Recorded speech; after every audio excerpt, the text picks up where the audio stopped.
Let's take a look at this toolbox. It's a big one, right? It does a lot of stuff. If you want to put your handle down, you go like that, handle up like that. You can put stuff in here, bam, no big deal. Pop it open, and this will open up, and you've got room in here. Check it out, just like that, bam. Got it? Oh, are you going to Jerry's? There we go. Now over here, you look at this. You got a spot for all of your screws. Huh? One more time. Bam. Check that out. All right, now if you open up the sides here like this, check this out. This comes right off here. Bam, like that. Put this down. Now you can get a smaller little thing you can carry with you, just like that. If you don't need this, right?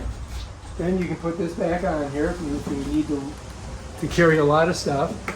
Put it right like that, both sides, and it's got the wheels on it. And when you open it up, here you go. You're rolling along, going to your workplace job.